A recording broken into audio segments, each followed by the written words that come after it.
Darius Colton stopped at the Mason Creek gas station for a soda after basketball practice, unaware that his ordinary night was about to explode into violence. Two white officers pulled up, their suspicion already loaded and ready to fire.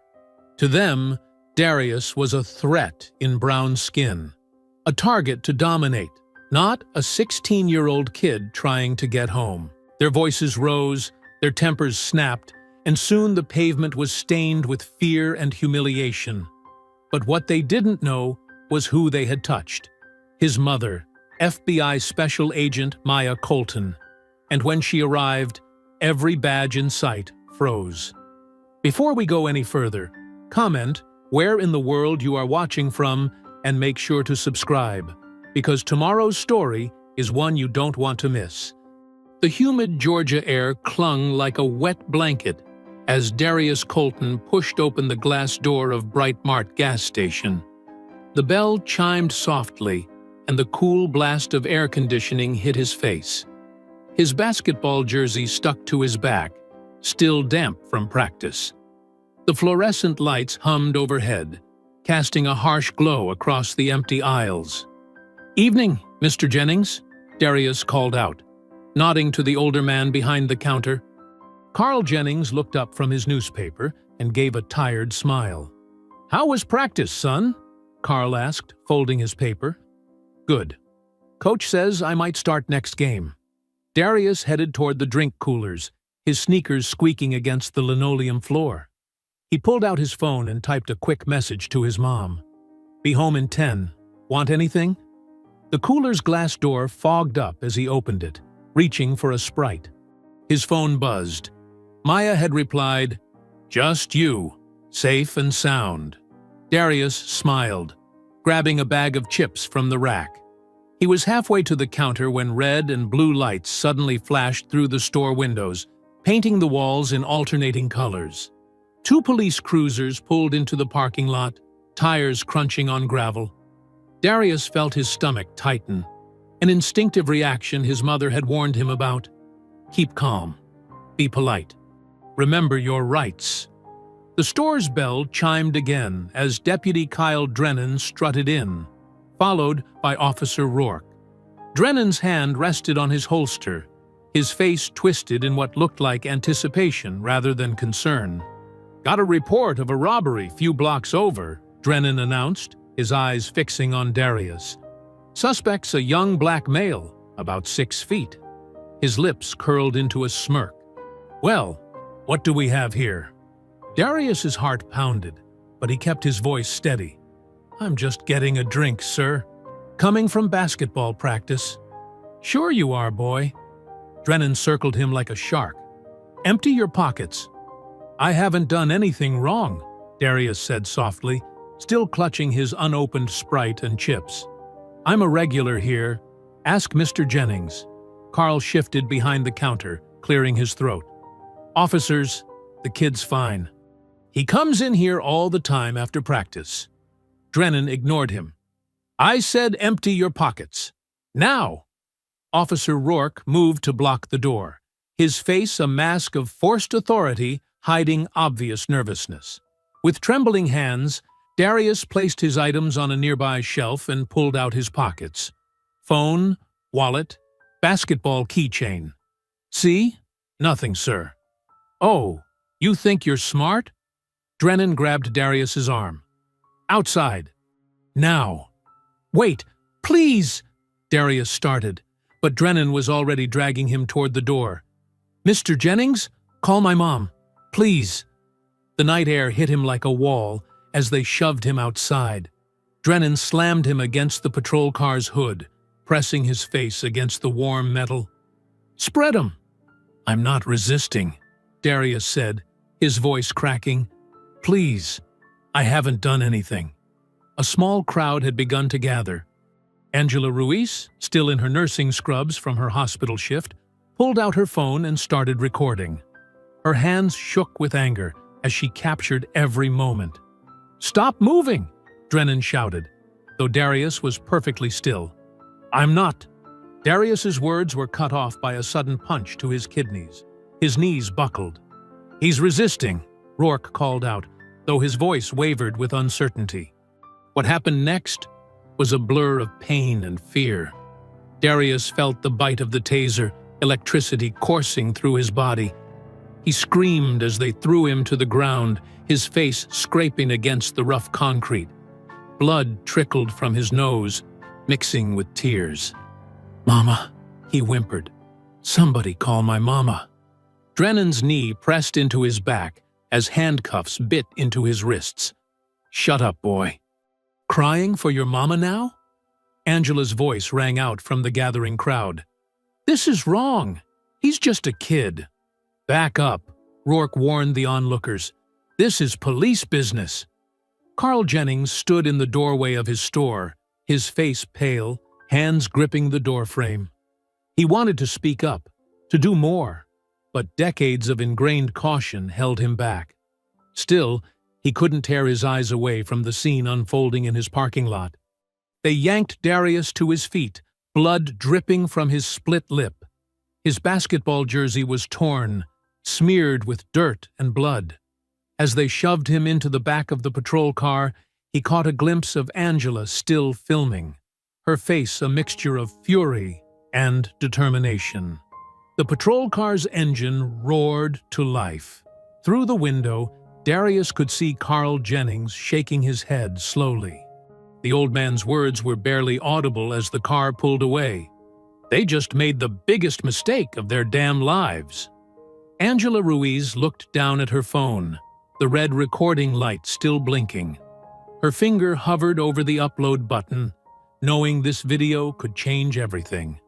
In the distance, police sirens faded into the humid Georgia night, carrying away a boy whose only crime had been stopping for a soda after practice.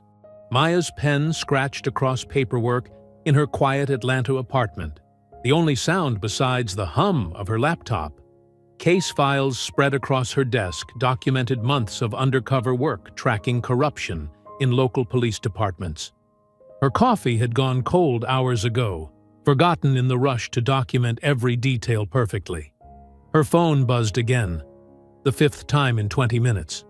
She'd been ignoring it, determined to finish her report. But this time, the constant vibration made her glance over. 12 missed calls, 23 text messages. A shared video link titled "Police Brutality in Mason Creek" topped her notifications. Something cold settled in her stomach. Mason Creek, where Darius was. Her fingers trembled slightly as she clicked the link. The video loaded, grainy at first, then crystal clear. Her coffee mug slipped from her hand, shattering on the hardwood floor. There on her screen was Darius, her baby, being slammed against a police car. "No," she whispered, watching in horror as officers threw him to the ground. "No! No! No!" Every cry from Darius felt like a physical blow. Every laugh from the officers made her blood boil hotter. When they tasered him, Maya's hand flew to her mouth, stifling a scream of rage. Her son's blood on concrete, his torn jersey, his terrified voice calling for her. Maya was moving before the video finished. She grabbed her gun from the safe, checking it with mechanical precision despite her shaking hands. Badge, keys, phone. Her mind raced through protocols and procedures, even as maternal fury threatened to overwhelm her. The elevator was too slow. She took the stairs 3 at a time, bursting into the parking garage. Her black FBI-issued SUV chirped as she unlocked it. The engine roared to life, and she peeled out of the garage, lights flashing. 2 hours. 2 hours to reach Mason Creek. Too long. Her hands gripped the steering wheel until her knuckles went white. Memory flashes hit her as she drove, teaching Darius how to handle police encounters, drilling him on his rights, watching him practice saying, "Yes, sir," and "No, sir," in the mirror. All her careful preparation, all her protection, stripped away by 2 badges and systemic racism. "Keep it together," she muttered to herself, weaving through traffic. "Think like an agent. Document everything." She called her supervisor, leaving a detailed message about the situation. Next, she contacted her lawyer, then the Civil Rights Division. Each call was precise, professional, her voice betraying none of the fear and rage churning inside her. The Mason Creek Police Department came into view just before midnight. A squat brick building with peeling paint and flickering fluorescent signs. Maya parked directly in front of the entrance, leaving her emergency lights flashing. Inside, the front desk officer barely glanced up. "Can I help you?" "I'm here for Darius Colton." Maya's voice was steel wrapped in silk. "You have my son in custody." The officer sighed, bored. "Visiting hours are over. Come back tomorrow to post bail." "I'm not here to visit." Maya's FBI badge slapped onto the desk. "I'm here to take my son home. Now." The badge caught the fluorescent light, golden and official. The officer's eyes widened. Phones stopped ringing. Conversations died mid-sentence. The entire precinct seemed to hold its breath. I'll get the chief," the officer stammered, scrambling from his desk. Maya stood perfectly still, counting breaths to stay calm. Her trained eye caught everything: security camera positions, officer nameplates, the subtle shifting of papers on desks. Evidence. All of it. Evidence. Chief Charles Harlan appeared, all Southern charm and pressed uniform. His smile never reached his eyes. "Agent Colton, what a surprise. I wasn't aware the FBI had interest in local matters." "Where is my son?" Each word was precisely enunciated. "Now, ma'am, your boy was caught up in a robbery investigation." Matched the description perfectly. When our officers attempted to question him, he became combative. "I saw the video." Maya stepped closer. "I want the body cam footage. Now." Harlan's smile tightened. "Unfortunately, there seems to be some technical difficulty with those files. Equipment malfunction, you understand." "Both cameras? Simultaneously?" Maya's laugh was sharp as broken glass. "That's quite a coincidence, Chief Harlan. These things happen." He spread his hands in a gesture of false helplessness. "But I'm sure once everything's sorted out." "My son." "Now." Something in her voice, or perhaps the barely contained fury in her eyes, made Harlan step back. He nodded to a deputy, who hurried to fetch keys. They led her to the holding cells. Darius sat hunched on a metal bench, his tall frame trying to make itself smaller. Dried blood crusted his nose and lip. His jersey, the one she'd saved 3 months to buy him, was ruined. The cell door clanged open. Maya knelt in front of her son, gently touching his bruised face. His skin was cold, his eyes distant. "You're safe now, baby," she whispered, pulling him close. "They have no idea who they just messed with." Dawn crept over Mason Creek, painting the sky in shades of gray and pink. Maya's FBI-issued SUV glided through empty streets, her eyes constantly darting between the road and her mirrors.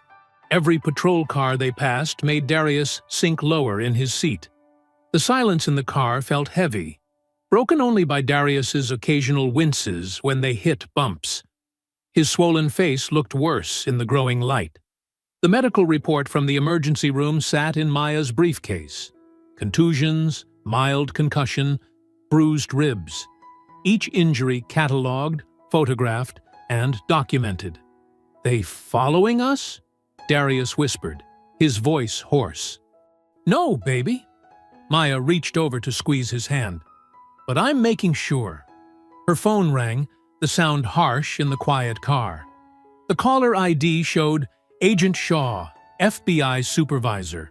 Maya connected it to the car's Bluetooth. "Agent Colton," Shaw's gravelly voice filled the vehicle. "I've been briefed on the situation in Mason Creek. Sir, I'm preparing a full report on multiple civil rights violations, evidence tampering, and—" "Stand down, Maya." Shaw's tone was firm. "This isn't a federal matter. Local PD has jurisdiction." Maya's jaw clenched. "With all due respect, sir, they assaulted my 16-year-old son. They deleted body cam footage. They're covering up. I understand you're upset as a mother, Shaw cut in. But don't make this personal. Don't turn this into a federal incident. Handle it through proper channels. Proper channels? Maya's laugh was bitter. Like the Internal Affairs Department that Chief Harlan's brother-in-law runs? That's an order, Agent Colton. Stay out of it. The call ended. Maya's hands tightened on the wheel until her knuckles went white. Mom? Darius's voice was small. Maybe we should just let it go. I don't want you to lose your job. Maya pulled into their driveway, turning to face her son. In the growing light, she could see every bruise, every scrape. Her baby boy, who'd never hurt anyone, who helped elderly neighbors with their groceries and tutored younger kids in math. Tell me everything, she said softly. I need to know exactly what happened. Darius's eyes filled with tears. They didn't even ask for ID. Just grabbed me. When I tried to show them my school card, the big one, Drennan, he laughed and said I probably stole that too. Maya's throat tightened. What else? They kept... Darius wiped his eyes. They kept making jokes about running. The younger one, Rourke, he got real close and whispered, Bet your mama taught you how to run, huh? Then they both laughed. Maya closed her eyes, fighting back rage. Did they read you your rights? No. They just kept... His voice broke. They kept hitting me, even after I was cuffed. Said they'd plant something in my pockets if I didn't confess. A knock on the car window made them both jump.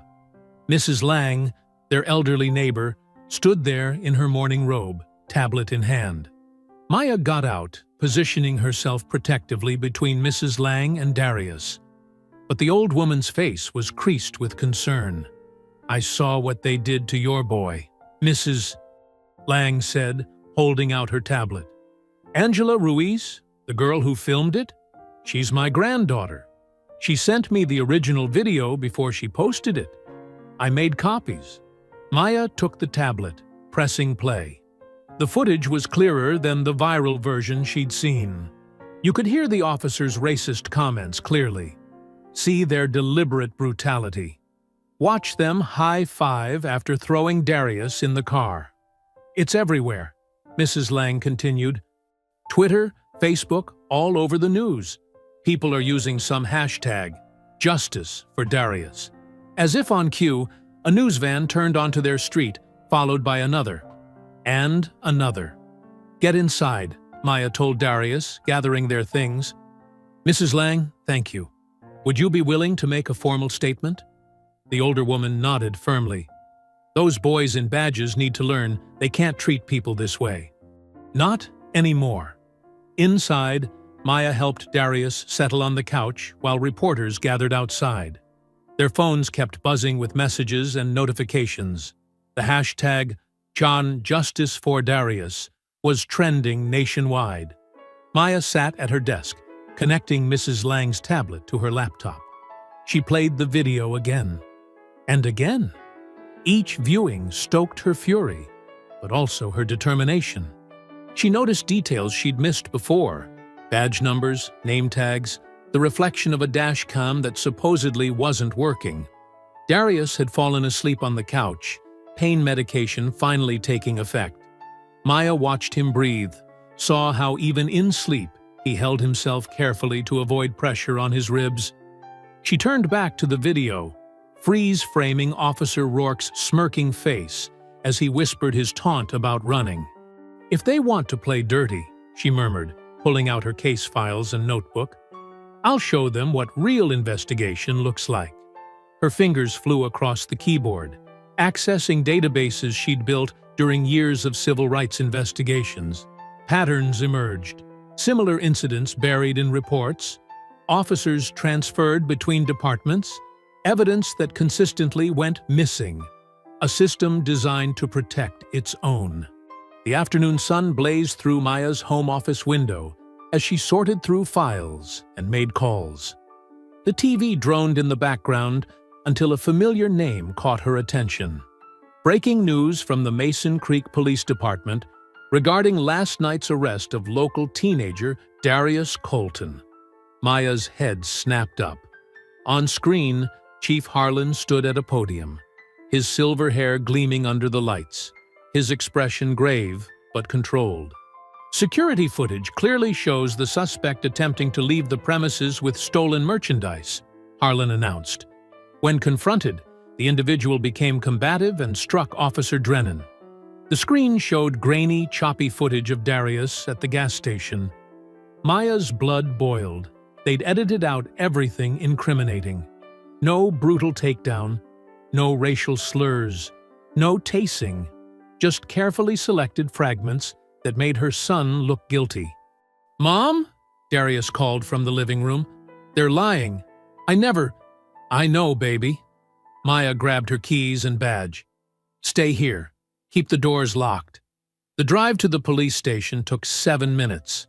Maya counted each one, her fury building with every second.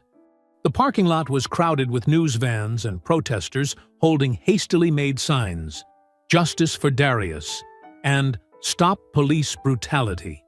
Inside, the air conditioning hit her like a wall of ice. Officer Rourke sat at the front desk, his smirk widening when he saw her. "Can I help you, ma'am?" He emphasized the word ma'am like it was a joke. "I need to see Chief Harlan, now." "Chief's in a meeting." Maya slapped her FBI credentials on the desk. "Tell him Agent Colton is here about tampering with evidence in a federal investigation." Rourke's smirk faltered. He picked up the phone, whispered something, then nodded toward the hall. "He'll see you." Maya noticed everything as she walked through the station. The subtle nods between officers, the way Drennan leaned back in his chair, boots on his desk, looking completely unbothered. The quiet conversations that stopped when she passed. Chief Harlan's office reeked of leather and old cigars. He stood behind his desk, hands clasped behind his back, staring out the window. "That was quite a performance on TV," Maya said, closing the door. "Agent Colton, I thought I made myself clear last night. I want the complete footage. Security cameras, body cams, dash cams, all of it." Harlan turned, his smile never reaching his eyes. "I'm afraid that's impossible."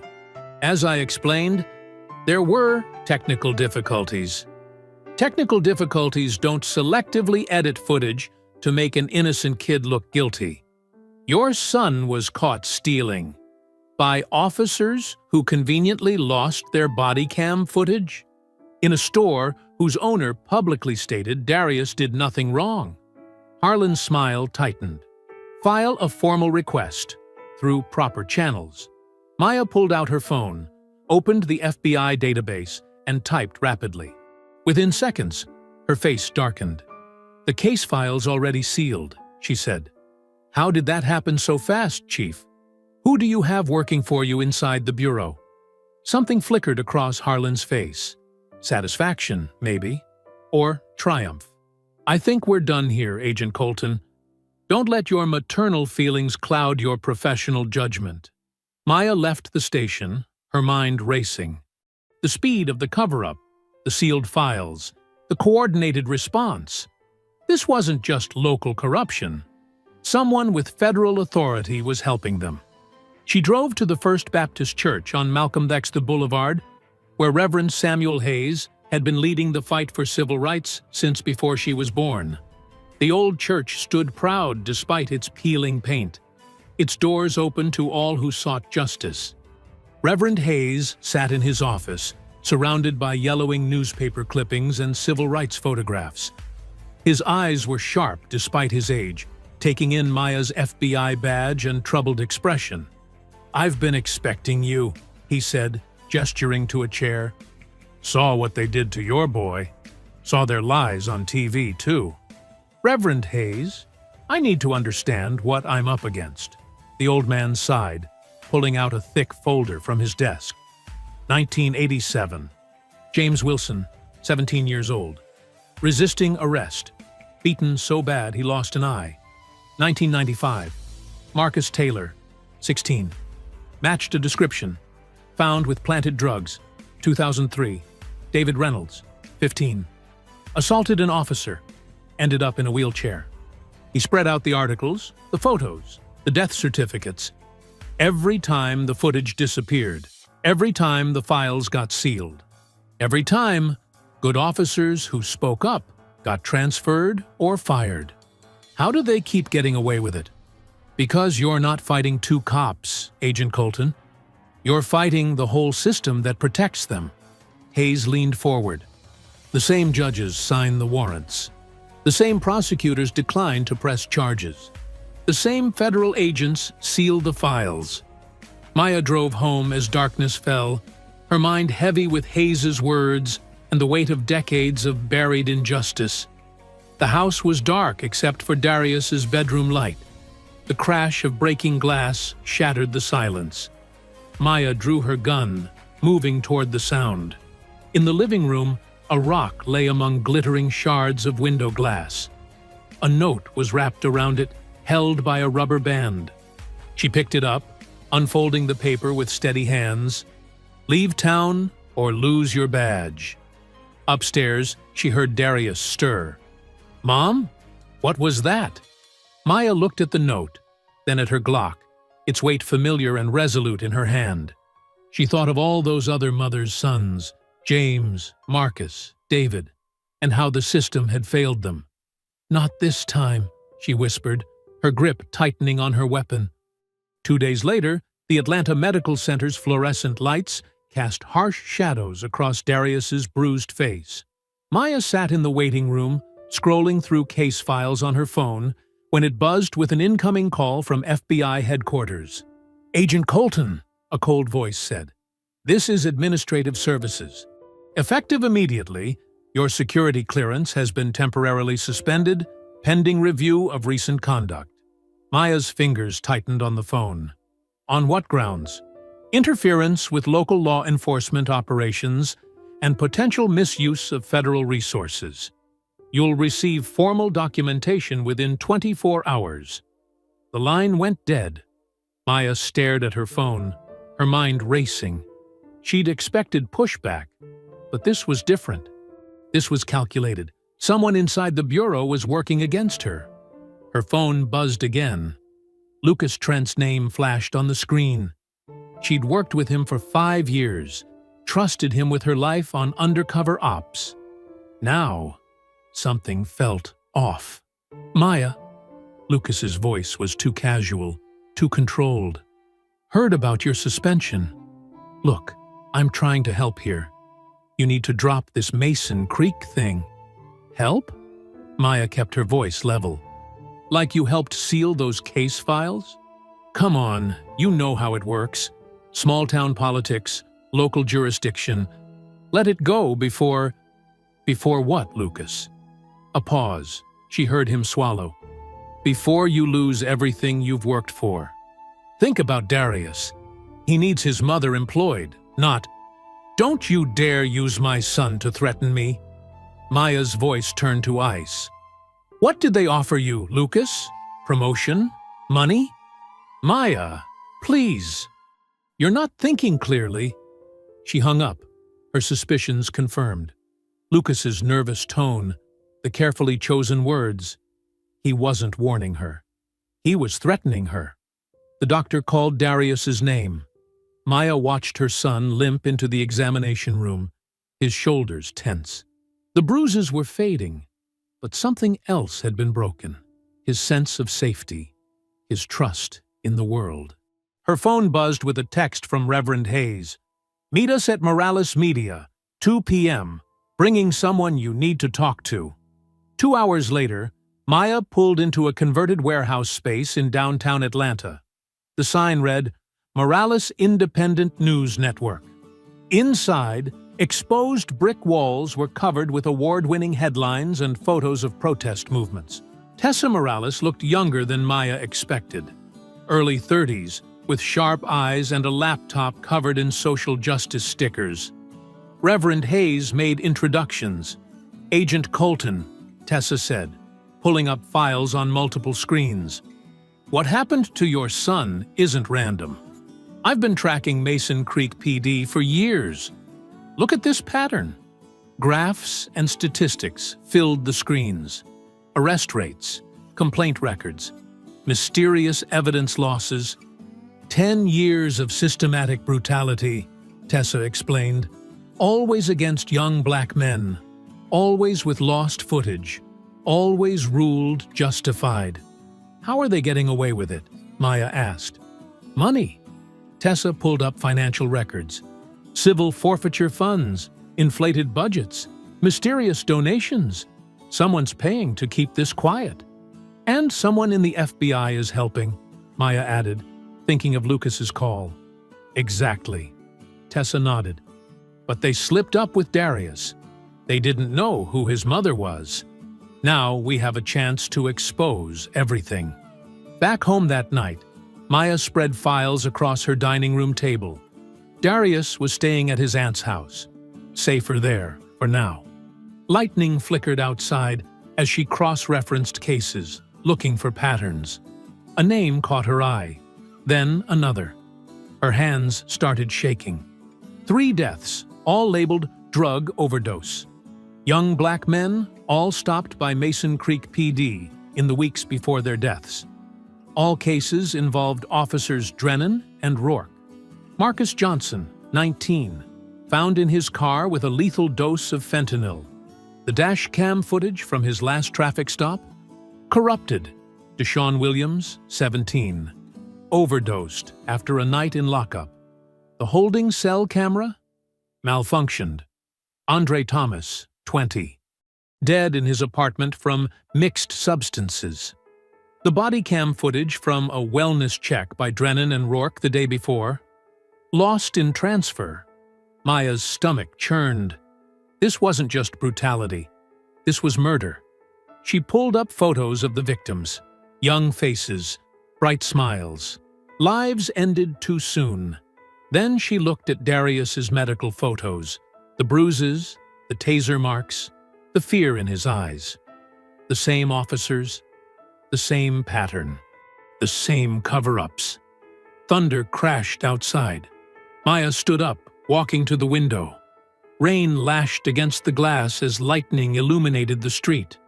Her reflection stared back at her. Not just an FBI agent now, but a mother fighting for every child these men had hurt. "You picked the wrong family," she whispered, her voice hard with determination. More lightning flashed, throwing harsh shadows across the scattered files, evidence of a decade of crimes about to be exposed. She picked up her phone and dialed Tessa's number. "I found something. 3 deaths, same officers. We need to start connecting the dots." "Come to my office first thing tomorrow," Tessa replied. "Bring everything you have. And Maya, watch your back." People who expose these kinds of secrets tend to have accidents. Maya hung up and looked at the photos again. Young faces, lost lives, a system that had protected their killers, but not anymore. Dawn broke over Mason Creek as Maya's SUV pulled into the nearly empty parking lot of Maggie's Cafe. The small diner sat on the edge of town, its neon open sign flickering weakly against the pale morning light. Inside, Tessa Morales already occupied a corner booth, her laptop open and 3 empty coffee cups scattered around her notes. Maya slid into the worn vinyl seat, her FBI badge hidden beneath her jacket. The fewer people who knew she was here, the better. "You look like you haven't slept," Tessa said, pushing a fresh cup of coffee across the table. "Because I haven't." Maya took a long sip. "Every time I close my eyes, I see those dead boys' faces. And Darius..." "We'll get the footage," Tessa assured her, turning her laptop to show a blueprint of the police station. "My contact says there's a backup system that automatically uploads security feeds to the town's central server. The police seized Carl Jennings's hardware, but they missed something." Maya leaned forward. "How sure is your source? He's been the IT guy for 10 years. Hates what he's seen, but was too scared to talk. Until now." Tessa pulled up an email. Says there's a copy in evidence locker B7. Old storage room they rarely use anymore. The bell above the cafe door chimed. Both women tensed, but it was just an elderly couple shuffling in for breakfast. First, Maya said, we need to talk to Carl Jennings. Get his statement on record before they pressure him to change it. The Bright Mart gas station looked different in daylight, smaller, sadder. Carl Jennings stood behind the counter, his weathered face tight with anxiety, as Maya and Tessa approached. We're closed for inventory, he called out automatically. Mr. Jennings, Maya said softly, we need to talk about what happened to my son. The old man's hands trembled as he arranged candy bars that were already perfectly aligned. I already told the police everything. No, Tessa corrected, setting up her small camera. You told them what they wanted to hear. Now we need the truth. Carl's shoulders slumped. He looked at the spot where Darius had been thrown down, then at Maya. Your boy didn't do anything wrong. I've known him since he was little. Always polite. Always pays. But those officers... His voice cracked. Maya waited, letting the silence draw out his courage. They came in looking for trouble. I heard them laugh when they spotted him. Called him names I won't repeat. When they started roughing him up, I tried to tell them he was a regular customer, but Carl wiped his eyes. They said if I didn't shut up, they'd find reasons to shut me down. Tessa's camera recorded as Carl described everything. The unprovoked attack, the slurs, how they'd laughed while beating Darius. Then they came back, he continued, took every hard drive, every backup. Said if I had copies anywhere else, they'd make sure I lost my license. But I've been here 30 years. This is all I have. Maya placed her card on the counter. When this breaks open, you'll need protection. Call me anytime. Outside, Tessa checked her phone. My contact says the evidence locker is minimally guarded at night. We can... Agent Colton? They turned. A young patrol officer stood by their car, looking nervous. Chief Harlan requests your presence at the station. Says it's about your son's case. Maya exchanged glances with Tessa. A distraction? Or a trap? Tell the chief, I'll be there in an hour. The officer nodded and left. Tessa grabbed Maya's arm. It's perfect. They'll be focused on you while I check the locker. That evening, Maya sat in Harlan's office, listening to him drone about procedure and proper channels. Her phone buzzed silently. A text from Tessa. In position. Your son's case is complex, Harlan was saying. Multiple witnesses report aggressive behavior. You mean the witnesses you haven't let me interview? Maya interrupted. Or the ones whose statements disappeared like the body cam footage. Another buzz. Found B7. Going in. Harlan leaned forward, his fake smile slipping. Agent Colton, you're emotionally compromised. Perhaps if you took some time. Third buzz. Smoke. Fire alarm going off. Maya stood up as shouts echoed through the building. Officers rushed past the office door. Harlan's radio crackled. Fire in the evidence room! East wing! She ran through the chaos, following the smoke to the evidence storage area. Tessa stood outside, face streaked with soot, watching firefighters battle flames pouring from the doorway. The fire chief emerged, shaking his head. Electrical fire. Everything in there is gone. Maya knew better. The timing was too perfect. They were destroying evidence, erasing their tracks. She watched flames consume the truth about her son's beating, about those dead boys, about years of corruption. Tessa coughed, still filming despite the smoke. They're cleaning house. Maya's voice was ice cold as she watched their last hope of proof turn to ash. Then we stopped being polite. Around them, firefighters shouted orders. Water hoses sprayed. Smoke billowed into the night sky. But Maya barely noticed. She was already planning their next move, knowing that somewhere in this town, someone had another copy. Someone else had seen too much. Someone else was ready to talk. They just had to find them before the police did. Maya sat at her kitchen table early the next morning, staring at her laptop screen through bleary eyes. Coffee cups littered the surface, evidence of her sleepless night searching for any digital trace of the gas station footage. Darius was still asleep upstairs, his bruises now turning a sickly yellow-green. Her phone buzzed. The caller ID read, Derek Lynn. "Tell me you have good news," Maya answered, keeping her voice low. "Maybe," Derek said. She could hear keyboard clicks in the background. "Remember when I set up that shadow backup system for the Bureau's Georgia field offices? Turns out Mason Creek's municipal network piggybacks on the same infrastructure."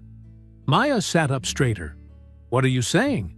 "I'm saying that before someone torched that evidence room, every file got automatically mirrored to a secure server. Standard protocol for preventing data loss." More typing sounds.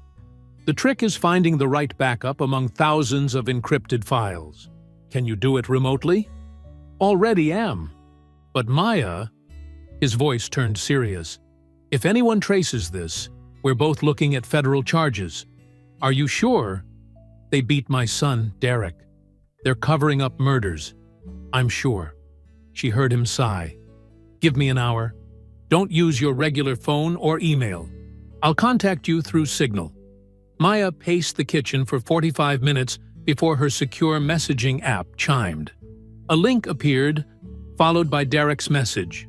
"Found it. Heavily fragmented, but recoverable. Get somewhere safe to download." She texted Tessa, who arrived within minutes in her beat-up Honda Civic. They drove to a coffee shop 2 towns over, choosing a corner table away from windows. Tessa's fingers flew across her laptop keyboard as she accessed the secure link. "It's big," Tessa whispered. "Multiple video files, timestamp logs, radio transcripts." The first video file loaded. The gas station's security footage was grainy but clear enough. They watched Darius enter the store, politely nodding to Carl Jennings. Minutes later, Officers Drennan and Rourke appeared. "Turn up the audio," Maya said, her throat tight. The officers' voices came through clearly. "Look what we got here." Another one of them thinking they own the place. The racial slurs made Maya's hands clench into fists. The footage showed everything. The unprovoked aggression, Darius's calm compliance, the moment they started beating him. The officer's laughter mixed with her son's cries for help. "This is it," Tessa breathed. "This proves they—" The video stuttered. Pixelated blocks appeared across the screen. The audio degraded into static. "No! No! No!" Tessa typed frantically. The files corrupted halfway through. "Looks like damage from the fire affected the backup." Maya leaned back, running her hands over her face. "But what we have is still damning," Tessa finished. "The beginning alone proves they lied. Shows the racial targeting, the excessive force, everything they denied." They spent the next hour downloading and securing the salvageable footage. As they walked back to Tessa's car, Maya noticed 2 unmarked Crown Victorias crawling past, standard police surveillance vehicles. "Get in," she ordered, pushing Tessa toward the passenger seat. Maya took the wheel, keeping her movements casual as she pulled out of the parking lot. The unmarked cars followed at a distance. She drove in a wide circle, taking random turns until she was sure they were being tailed. She headed toward Tessa's apartment building, but parked a block away. "They're watching your place," Maya said quietly. "You need to leave town." "This is about to get ugly." Tessa squared her shoulders. "No, Tessa, you're fighting for Darius. I get that. But I'm fighting for Marcus Thompson, killed in custody last year. For Jamal Wilson, who resisted arrest until he couldn't breathe. For every kid who didn't have a Maya Colton to protect them." She met Maya's gaze. "I'm staying." The unmarked cars drifted past again, moving like sharks circling prey. "Then we do this smart," Maya said. "Upload the video, but through proxies. Anonymous account. Let it spread naturally. Make it harder to trace." They worked from Tessa's laptop, routing the upload through multiple servers. The video file was titled simply, "The Truth About Mason Creek Police." "Ready?" Tessa asked, her finger hovering over the enter key. Maya thought of Darius's bruises, of Carl Jennings's fear, of 3 dead young men who never got justice. "Do it." The upload bar filled slowly. Complete. Posted. For 5 minutes, nothing happened. Then 10 shares. Then 100. Comments flooded in. Local news stations picked it up. Then national outlets. Maya's phone exploded with notifications as the hashtag #Genre Justice for Darius trended again, this time with hard evidence. Calls for investigations poured in. The partial footage played on repeat across social media, each share building more public outrage. "Look at this," Tessa said, showing Maya her screen. The video had reached 1 million views in under an hour. "They can't bury it now. Too many people have seen it." Through the car window, Maya watched the unmarked police vehicles still circling, unaware that their targets had just launched a digital missile. The truth was out there now, spreading faster than they could contain it. She knew there would be consequences, threats, retaliation. But watching the view counter climb, hearing her phone buzz with messages of support and anger, Maya felt something she hadn't since this began: hope. The partial video wasn't perfect evidence, but it was enough to crack their wall of lies. And through that crack, Maya would bring the whole corrupt system down. The video had been online for less than 3 hours when the Mason Creek Sheriff's Office released their definitive footage. Maya watched it on her phone, her jaw clenching tighter with each frame. The new video showed a completely different scenario. Darius appearing aggressive, shoving Officer Drennan before the arrest. The quality was pristine, almost too perfect. "This is ridiculous," Tessa said, peering over Maya's shoulder. "Look at the lighting inconsistencies. The shadows don't even match. It's clearly manipulated." Maya zoomed in on specific frames. Amateur editing job. They didn't even bother matching the timestamp format with their own system. But the damage was already spreading. Local Facebook groups erupted in heated debates. The Mason Creek Community Forum split into warring factions. Those who'd seen the original assault footage versus those claiming it was selectively edited to smear our officers. Maya's phone rang. Assistant Director Shaw's name flashed on the screen. "Agent Colton!" His voice was tight, controlled. "My office, now." The drive to the Atlanta field office took nearly 2 hours. Maya spent it rehearsing responses, preparing arguments.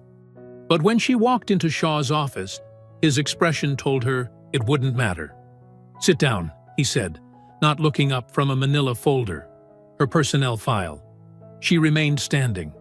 "This isn't a request, Agent Colton." "With respect, sir, I prefer to stand." He finally met her eyes. "You're suspended. Effective immediately. Badge and weapon on my desk." "On what grounds?" "Interference with a local investigation. Unauthorized access of federal databases. Leaking of confidential materials." He leaned back. "Need I continue?" "Those officers assaulted my son, which is precisely why you should have recused yourself." Shaw's voice softened slightly. "Maya, you're one of our best, but you've compromised multiple ongoing investigations. The Mason Creek situation requires delicate handling." "Delicate handling?" Maya felt her professional mask slipping. "Is that what we're calling cover-ups now?" "Badge and weapon, Agent Colton. Don't make this worse than it is." She placed them on his desk, each movement deliberate. "You know what's happening there is wrong. What I know is that you're emotional and no longer objective. Go home. Let the proper channels handle this. The proper channels. Maya had seen how those worked, slowly, quietly, until public interest faded and files disappeared into administrative black holes. The drive home felt longer, heavier. A black and white cruiser appeared in her rearview mirror about 20 minutes out from Mason Creek. It rode her bumper, high beams flashing.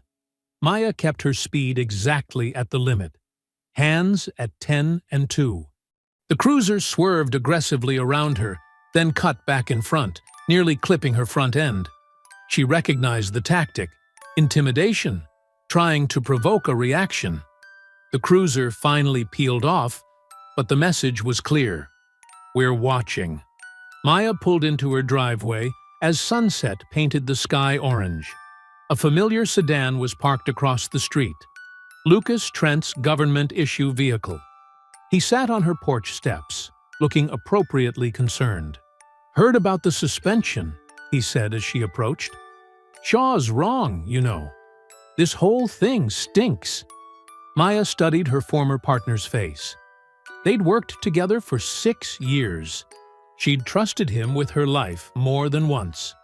Now, she noticed the slight tension around his eyes, the way his right hand kept touching his collar.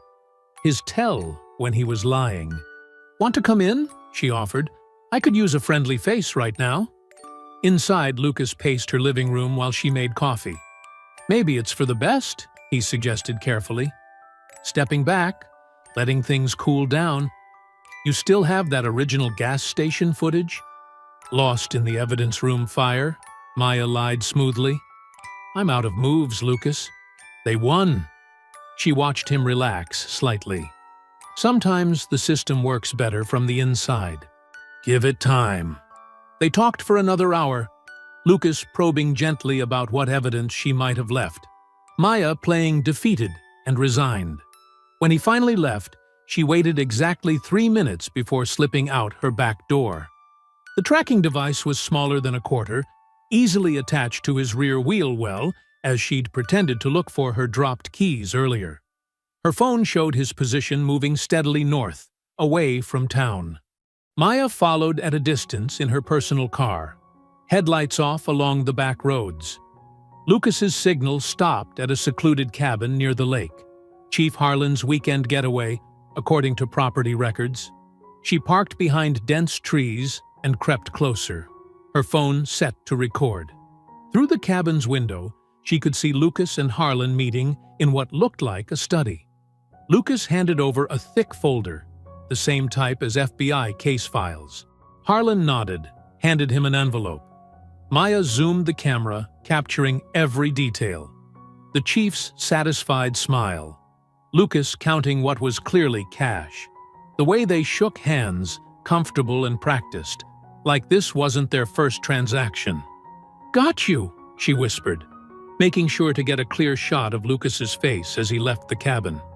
The night was quiet, except for crickets and the soft lapping of lake water.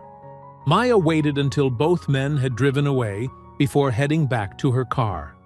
Her suspension suddenly felt less like a punishment and more like an opportunity. They thought they'd neutralized her, but they'd just freed her to operate outside the system's constraints. Maya woke before dawn, her mind racing through contingency plans. She moved silently through the house, checking windows and doors, a habit from her FBI training that now felt desperately necessary. The morning light was just beginning to creep through the curtains when she gently shook Darius awake.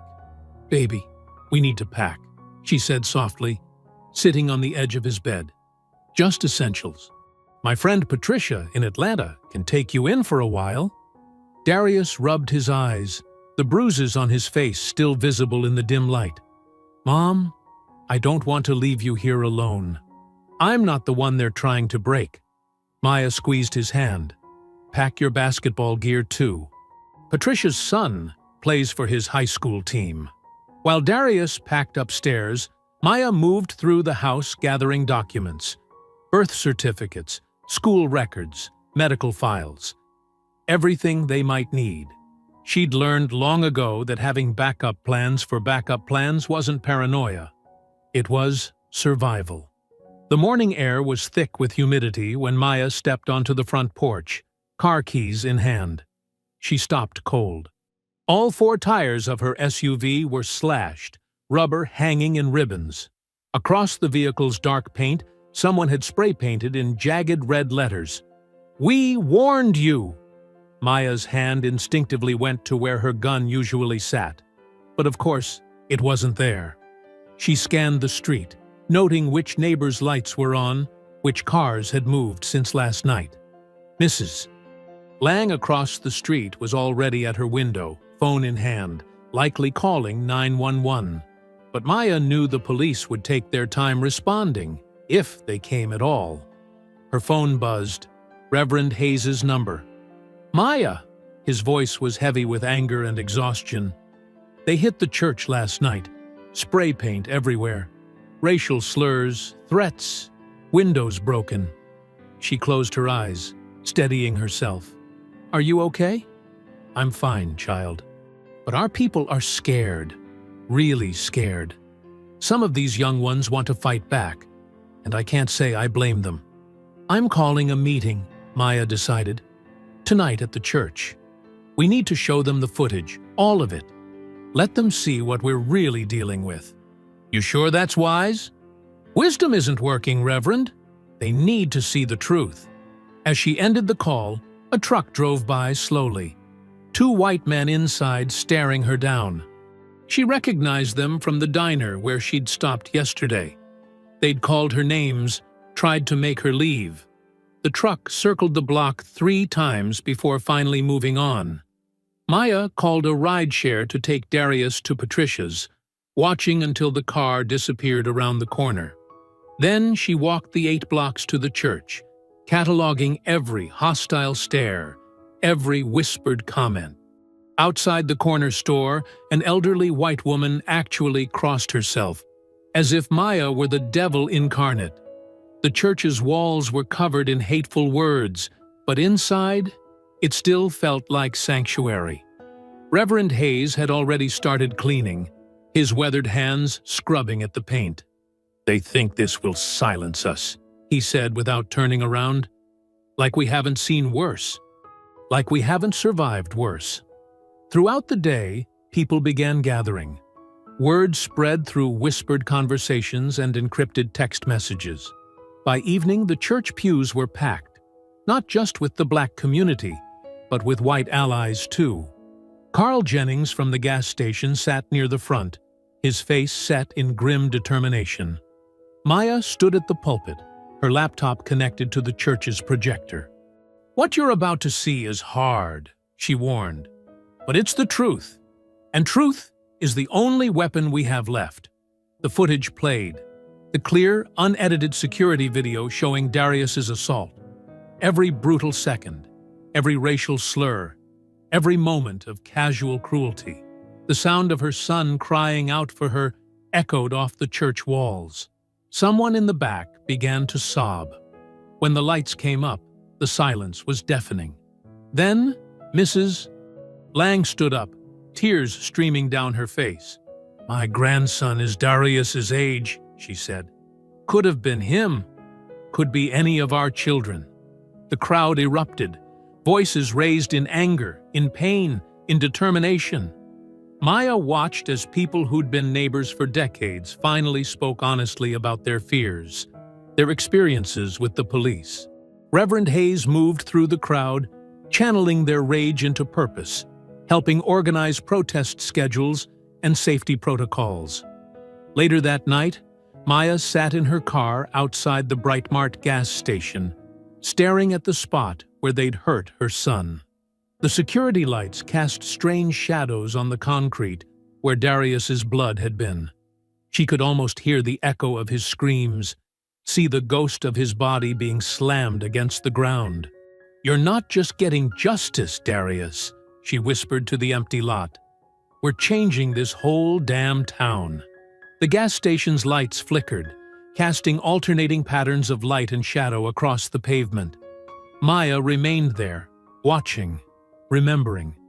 Every detail of that night was seared into her memory, not just from the videos she'd seen, but from the pain in Darius's voice when he'd finally told her everything.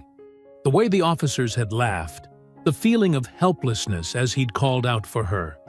A police cruiser rolled past slowly, spotlight sweeping across her car. Maya didn't flinch. Let them watch. Let them worry. They thought they were sending her messages with their vandalism and threats.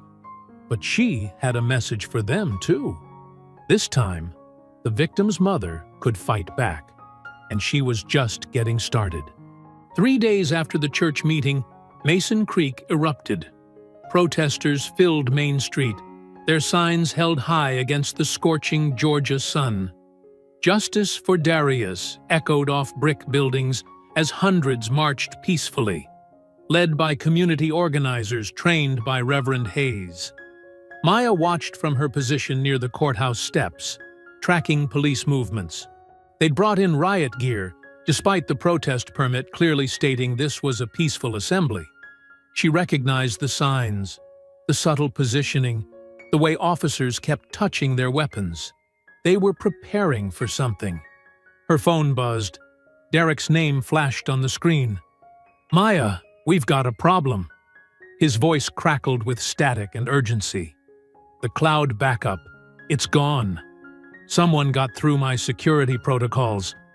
They didn't just delete the file, they corrupted the whole server." The ground seemed to shift under her feet. "Can you trace it?" "I'm trying, but..." Derek's frustration was palpable. This wasn't amateur hour. They knew exactly what they were doing.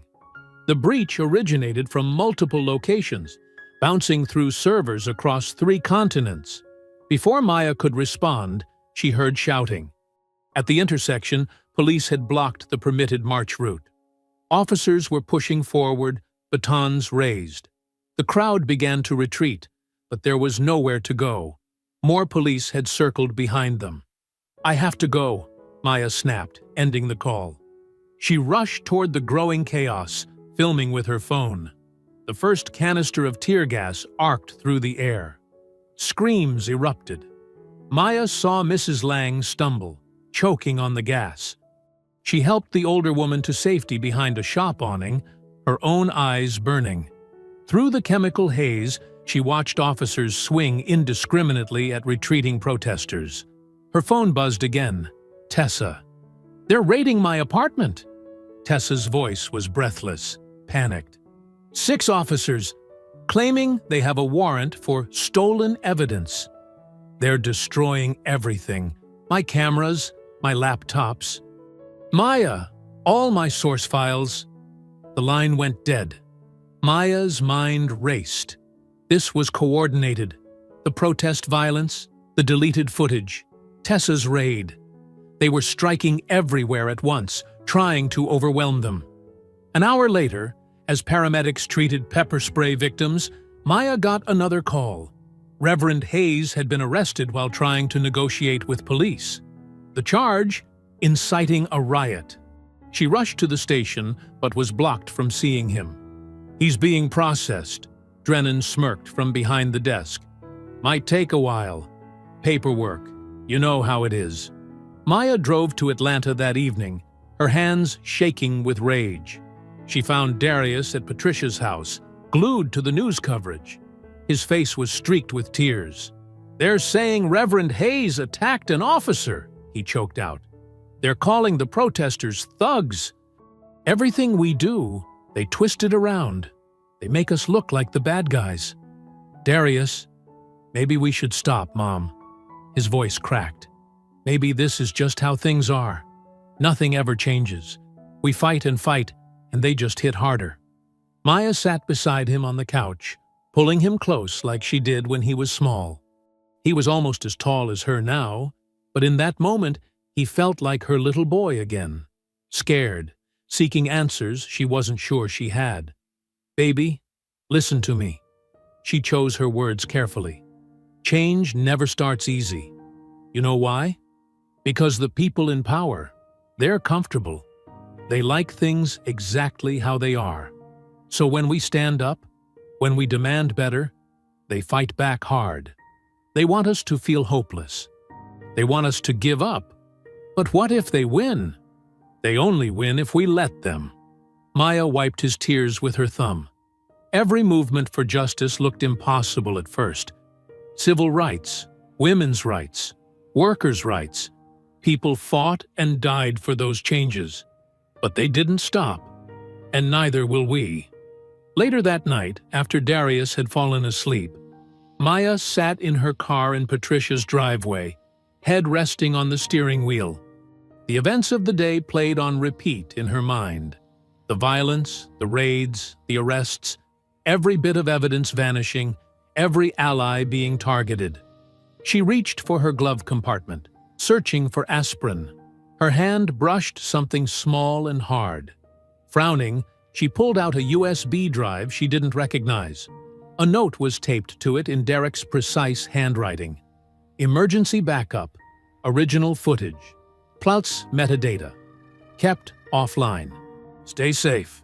Maya stared at the tiny device, hardly daring to breathe. Here it was, the complete, unedited footage of Darius's assault. Every second, every word, every damning moment captured in pristine digital clarity.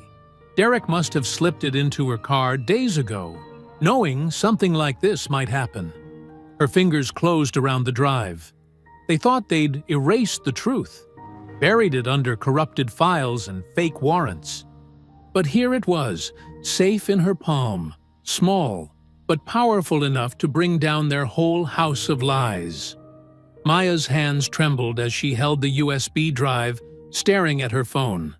It was 2 a.m., but she knew Tessa would be awake. The journalist answered on the first ring. "They didn't get everything," Tessa said immediately, her voice hoarse. "I backed up most of my files to—" "We're going live tonight," Maya cut in. The silence on the other end lasted only a second. "The church basement," Tessa said. "Reverend Hayes gave me a key before they took him. It's already set up as a media center for the protests. 1 hour. Bring whatever equipment survived." The streets of Mason Creek were deserted as Maya drove through town. A few police cruisers prowled the shadows, but they didn't spot her car. She'd borrowed Patricia's old Honda instead of using her own vehicle. The church's dark shape loomed against the star-filled sky, its windows black except for a faint glow from the basement. Tessa met her at the side door, looking exhausted but alert. Her right eye was swollen, a souvenir from the raid. "They didn't find my backup laptop or the mobile hotspot," she whispered, leading Maya down creaking wooden stairs. "We can stream from here. Signal's not great, but it'll work." The basement had been transformed into a makeshift command center. Folding tables held computers and monitors. Protest signs leaned against walls covered with maps, marking police checkpoints and safe routes. The air smelled of coffee and determination. "How many viewers do you usually get?" Maya asked, plugging in the USB drive. "For breaking news? A few thousand." Tessa's fingers flew across the keyboard. "But that partial footage we released hit 500,000 views before they took it down. Word's been spreading underground. People are waiting for the full story." Maya pulled up a chair, adjusting the webcam. Her reflection stared back. Tired eyes, set jaw, a mother's fury burning beneath her professional calm. "Let them see everything," she said. "Every second, every lie, every cover-up." Tessa's hands hesitated over the keyboard. "You know what this means, right? The moment we go live, there's no turning back. They'll come for us." "Good." Maya straightened her FBI badge on her blazer. "Let them come while the whole world is watching." The red recording light blinked on. Comments began flooding the chat as viewers recognized Maya's face. Tessa's subscriber count ticked upward. 1,000, 5,000, 10,000 within minutes. "My name is Special Agent Maya Colton," she began, her voice steady. 3 weeks ago, my 16-year-old son stopped for a soda after basketball practice. What happened next was captured on multiple cameras. The Mason Creek Police Department has spent weeks lying about this footage. Tonight, you'll see the unedited truth. She played the video. The gas station security cameras showed multiple angles, crystal clear, time-stamped proof. Darius entering the store. Darius selecting his items. Darius being confronted, beaten, tased. Every racial slur was audible. Every moment of unprovoked violence exposed. Now watch what they released to the media, Maya continued, playing the doctored footage side by side. Notice the missing sections, the edited audio, the fabricated resistance they claimed justified their actions. The viewer count exploded. 50,000, 100,000, more joining every second. Comments rushed past too fast to read. Shares multiplying across social media. Maya kept talking, methodically destroying every lie. Officer Rourke claimed my son shoved him first. This footage shows that never happened. Chief Harlan stated the body cams malfunctioned. That was a lie. They were manually disabled before the assault began.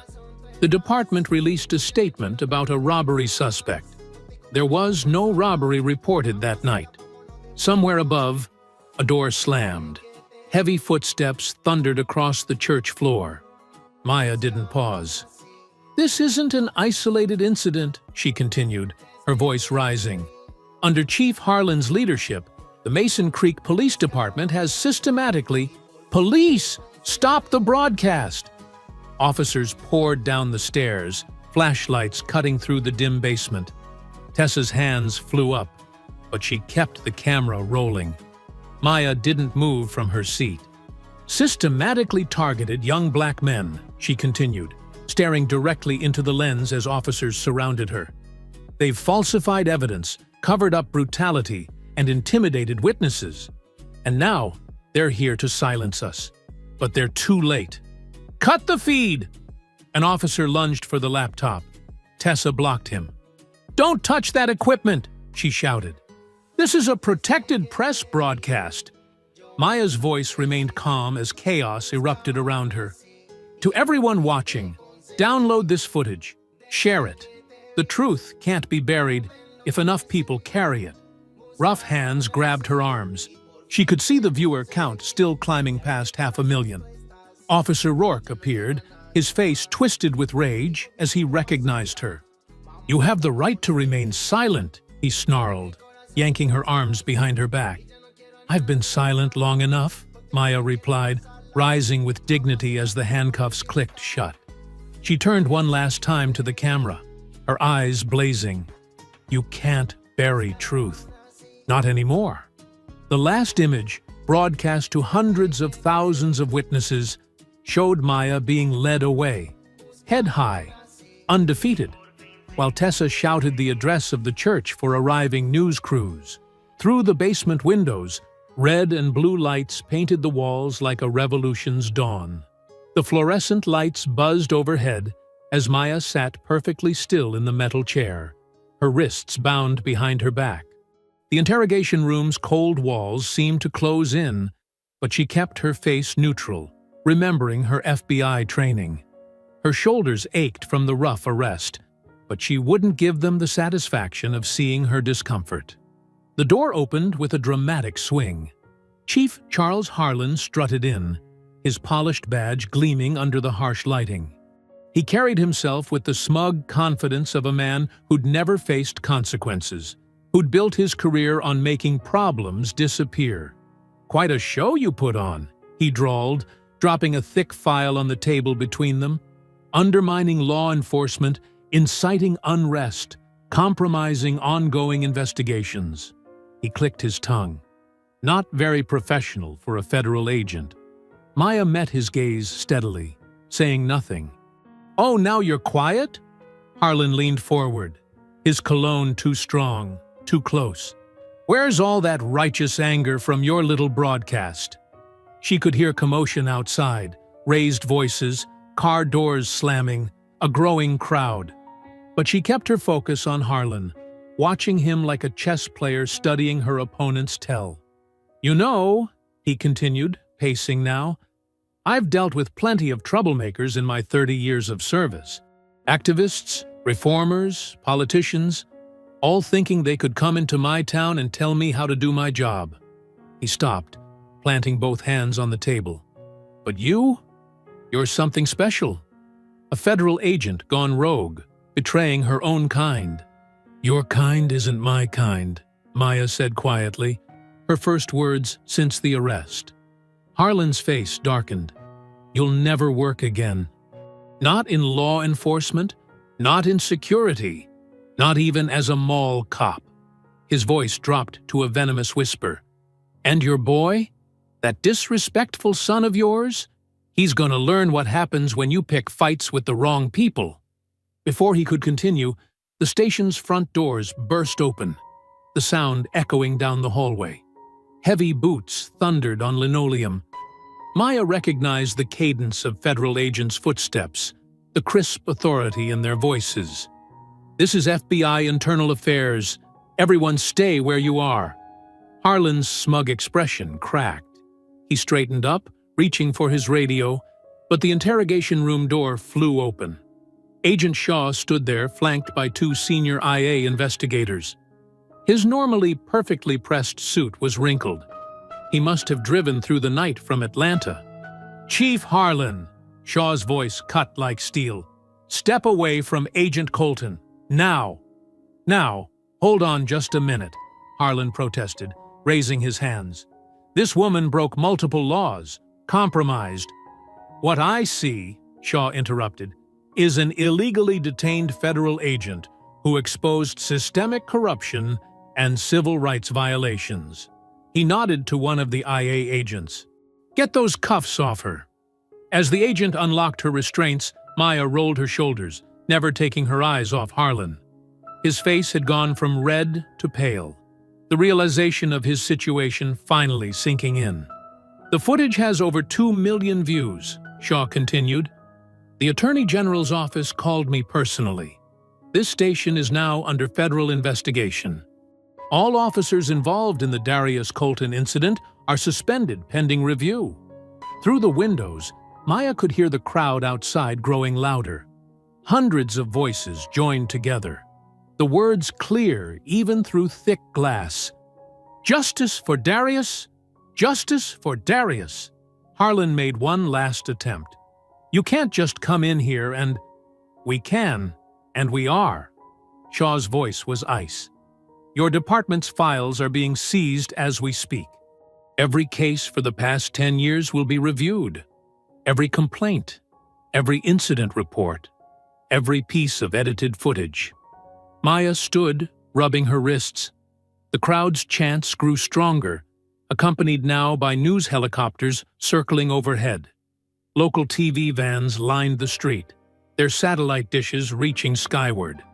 "Chief Harlan," an IA agent said formally, "please surrender your badge and weapon.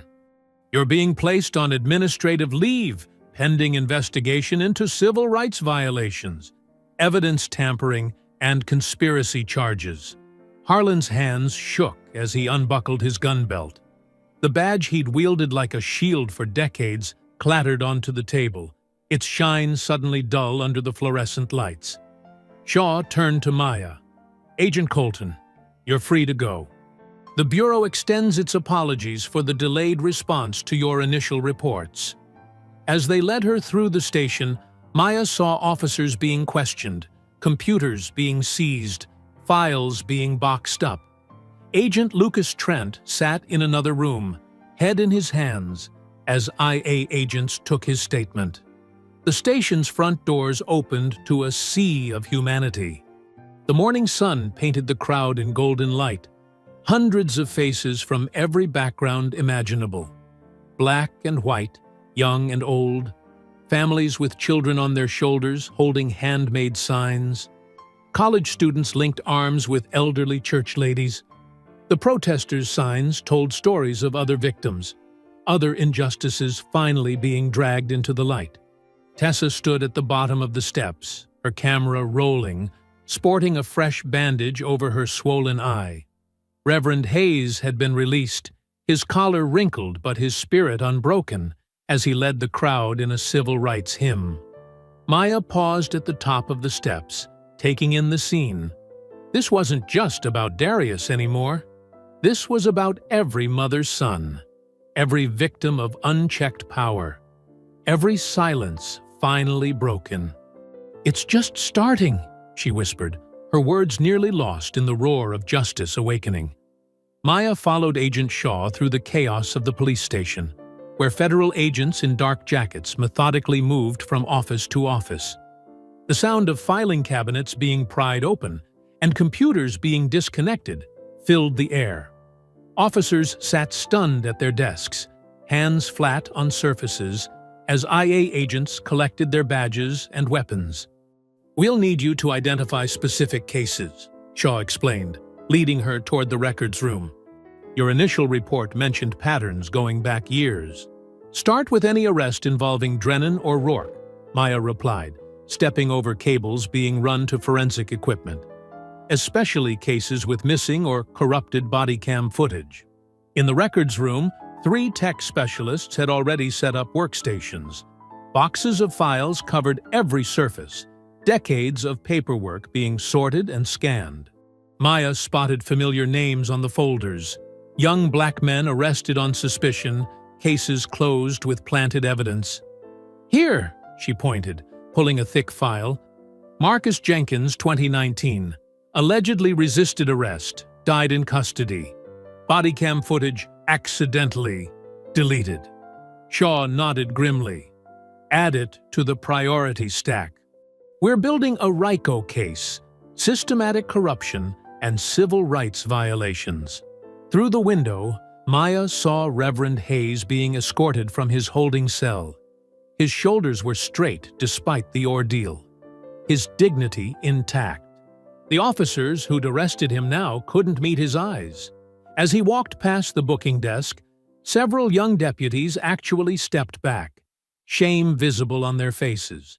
Tessa Morales burst through the front doors, her press credentials prominently displayed. Her left eye was swollen from the raid on her apartment, but her camera was already rolling. She moved through the station like a force of nature, documenting everything. "CNN picked up my live stream," she called out to Maya. "Every major network is running the footage. They're calling it the Mason Creek Conspiracy." Maya allowed herself a small smile. "Make sure you get the evidence room. The fire wasn't an accident." A commotion near the detective division drew their attention. Lucas Trent was being led out in handcuffs, his FBI credentials already confiscated. He'd been caught trying to delete files from his laptop, but Maya's surveillance footage of his meetings with Harlan had already sealed his fate. "Maya," he pleaded as they walked him past. "I can explain." "Save it for your deposition," she cut him off coldly. "The Bureau takes betrayal seriously." She turned back to the files, but a sudden burst of radio chatter made her look up. Officers were running toward the back of the building. Through the window, she saw Chief Harlan sprinting across the parking lot, a heavy briefcase in his hand. "He's making a run for it," Shaw barked into his radio. "All units converge!" Maya was already moving. She knew this building's layout from her investigation, including the rear exit Harlan was heading for. While others chased directly, she cut through the evidence room and out a side door, emerging into the morning sun. She heard Harlan's heavy breathing before she saw him. He rounded the corner at full speed, briefcase swinging wildly, and nearly ran straight into her. His eyes went wide as he skidded to a stop. "Going somewhere?" Maya asked quietly, her hand resting casually on her holstered weapon. Harlan's face contorted with rage and desperation. "You don't understand," he spat. "This town needed me. I kept order. These people trusted you to protect them," Maya cut him off. "Instead, you built a system of fear and corruption. You taught your officers that some lives matter less than others." He glanced frantically over his shoulder, hearing the approaching footsteps. "It was never personal," he tried. "Just business." the way things work. It became personal when your officers attacked my son, Maya replied. But you're right about one thing. It's also business. The business of justice. Federal agents swarmed around them, weapons drawn. Harlan slowly raised his hands, the briefcase falling open as it hit the ground. Stacks of cash spilled across the pavement. Years of payoffs and bribes exposed in the morning light. They led him back through his own station in handcuffs. Maya followed as they took him to his office one last time to collect his personal items. The space that had been his seat of power for so long now felt small and ordinary. "You really thought you were untouchable," Maya said quietly, watching him stare at his wall of commendations and photographs. "All those years, all those families you hurt, you never imagined facing consequences."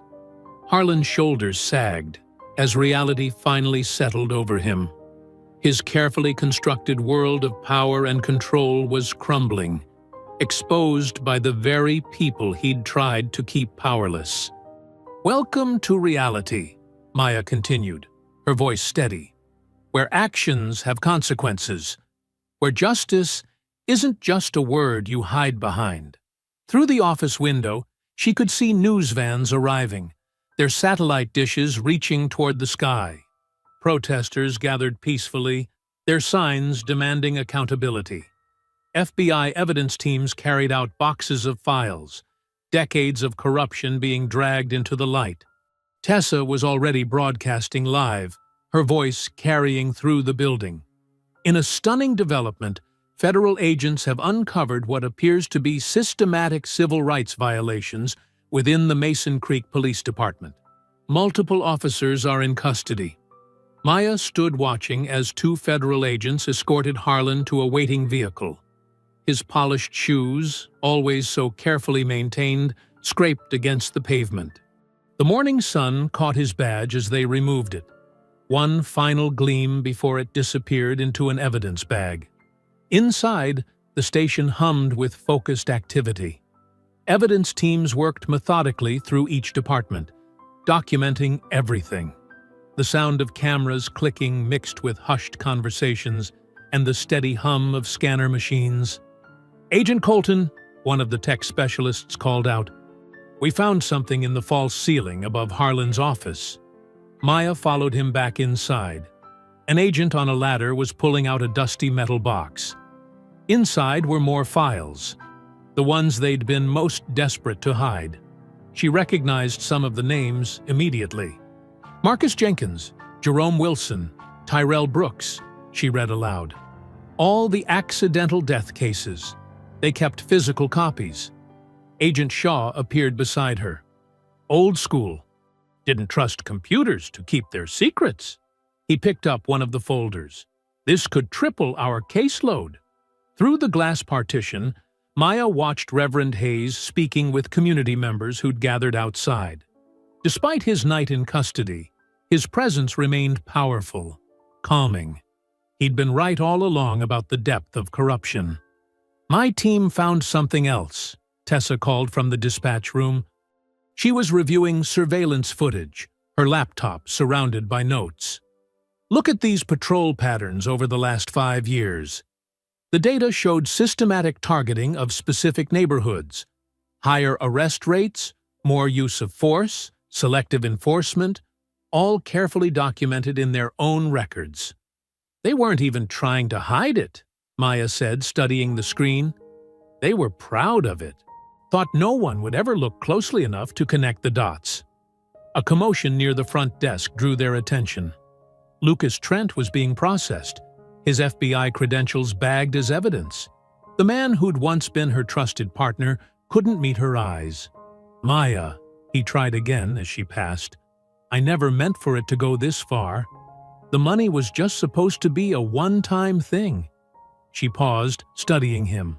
"How many times did we investigate corrupt cops together? How many times did you lecture me about maintaining the Bureau's integrity?"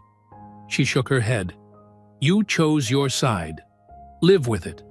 More federal vehicles arrived outside. The mayor and several council members were being brought in for questioning. Maya recognized the pattern. The corruption hadn't stopped at the police department. It had infected the entire power structure. In the evidence room, technicians carefully documented years of planted drugs, stolen property, and forged reports. Each box revealed new layers of systematic abuse. Officers who'd once swaggered through these halls now sat quietly, waiting to be interviewed. "Found the missing body cam footage," one tech announced. It was hidden in an encrypted server. They didn't delete anything, just moved it where they thought we couldn't find it. Maya watched as the videos played across multiple screens. The pattern was always the same: excessive force, racial slurs, false charges.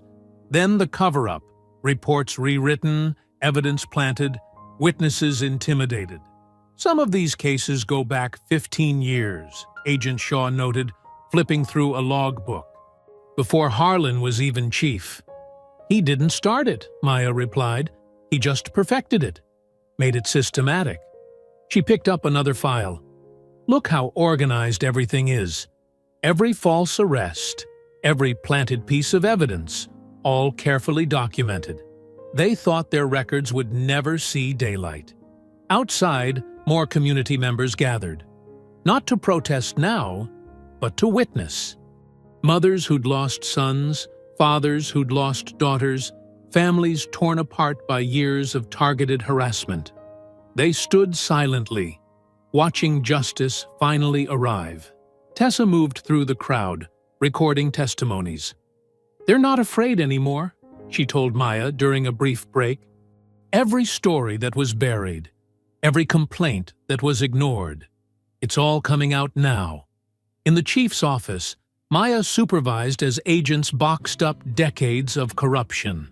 Each photograph on the wall told its own story. Awards received while citizens suffered. Commendations earned through intimidation and fear. The briefcase Harlan had tried to flee with sat open on his desk. Besides the cash, it contained lists of payoffs, dates of evidence tampering, names of officers who could be trusted to follow orders.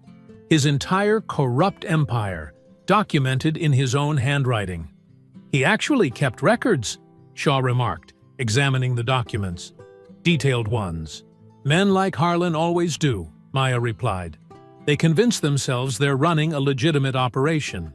They need the paperwork to prove it, even if it's only to themselves." Through the window, she watched as more officers were led out in handcuffs.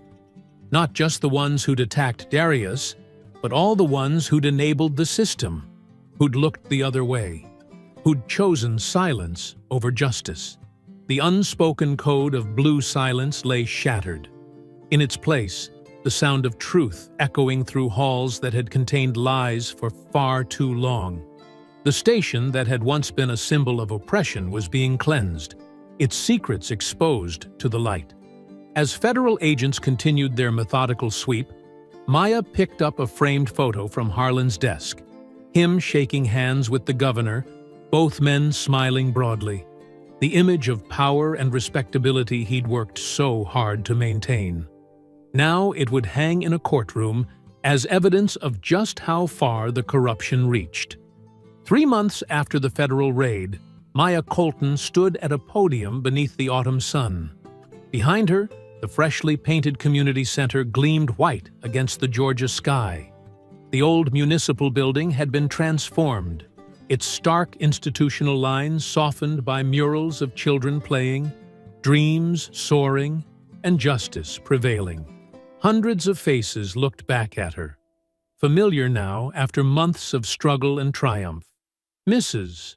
Lang sat in the front row, the neighbor who'd first shown Maya the viral video. Next to her, Carl Jennings from the gas station, his weathered face proud. Tessa Morales stood to the side, still taking notes even now, her camera hanging ready. "When my son was attacked that night," Maya began, her voice carrying across the hushed crowd, "they thought they were dealing with just another frightened family, just another victim they could silence." She paused, letting the weight of memory settle. They didn't expect us to fight back. They didn't expect you, all of you, to stand with us. The audience stirred, remembering those dark days. The protests, the threats, the late-night meetings in Reverend Hayes's church basement. The slow, steady dismantling of decades of corruption.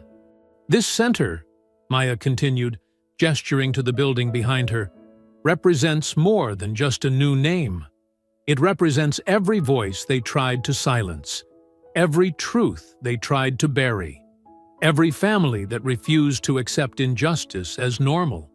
Darius sat on stage behind his mother, tall and straight-backed in his basketball letterman jacket. The bruises had long since faded, but something in his eyes had changed. Not hardened, but deepened. He'd learned too early what it meant to fight for dignity. The Darius Colton Youth Empowerment Center will be more than a building, Maya said. It will be a promise. A promise that what happened here won't be forgotten. A promise that the next generation won't have to live in fear of those sworn to protect them. She gestured to where Reverend Hayes sat with other community leaders. When I first arrived in Mason Creek, Reverend Hayes told me I wasn't just fighting two cops. I was fighting a system. He was right. But what he didn't say was that I wouldn't be fighting alone. In the crowd, she spotted former officers who'd broken ranks to testify, city workers who'd saved documents, ordinary citizens who'd stepped forward with their own stories of abuse, each one a thread in the tapestry of change. This center will house after-school programs, Maya continued, legal aid clinics, counseling services, youth leadership training, everything we needed but didn't have when crisis struck, everything our children deserve. Across the street, the Brightmart gas station's new paint gleamed in the afternoon sun. The spot where Darius had been attacked was now marked by a small memorial garden. Beautiful things could grow from ugly moments. The federal investigation revealed corruption going back 20 years, Maya said. 53 wrongful convictions overturned, 32 officers indicted, 6 city officials removed from office. But numbers don't tell the real story. She looked at the faces before her. Black, white, brown, young, old. Neighbors who'd once viewed each other with suspicion now sat shoulder to shoulder. The real story is in this crowd, in how you refused to look away, in how you stood together when they tried to divide us, in how you transformed anger into action, pain into purpose. Darius stood and moved to join his mother at the podium. He'd grown taller in these months, carrying himself with quiet confidence. The crowd applauded as he took the scissors for the ribbon cutting. "My son was their mistake," Maya said, her voice thick with emotion. "But you, all of you, were their miscalculation. They thought fear would keep us quiet. Instead, it made us loud. They thought violence would make us submit. Instead, it made us rise." The red ribbon stretched across the center's entrance, a bright line between past and future. Darius's hands were steady as he positioned the scissors. "This center bears my son's name," Maya continued, "but it belongs to every child who needs a safe place, every parent who wants a better future, every person who believes that justice isn't just a word, it's a promise we make to each other." The scissors closed. The ribbon fell. The crowd erupted in cheers and applause. Young children rushed forward to be first inside, their laughter echoing off the new walls. Maya watched as Darius was surrounded by well-wishers, classmates, teachers, community members who'd supported him through the darkest days. He smiled and shook hands, no longer the frightened boy from that terrible night. Tessa approached, her notebook open. "Any comment on your new position with the FBI Civil Rights Task Force?" Maya smiled. "Just that Mason Creek won't be the last town we investigate. What happened here? It's happening everywhere. But now we know how to fight it. Now we know how to win. The autumn breeze carried the sounds of the celebration. Music from local bands, children playing on new equipment, conversations between neighbors who'd become allies in the struggle for justice. Across the street, Carl Jennings stood in his gas station doorway, watching. He caught Maya's eye and nodded slowly, a gesture of respect between two people who'd chosen truth over comfort, right over easy. The sun began its descent, painting the sky in shades of purple and gold. Inside the center, voices echoed with hope and possibility. Children's laughter rang out, the sound of freedom, of safety reclaimed. I hope you enjoyed that story. Please share it with your friends and subscribe so that you do not miss out on the next one. In the meantime, I have handpicked 2 stories for you that I think you will enjoy.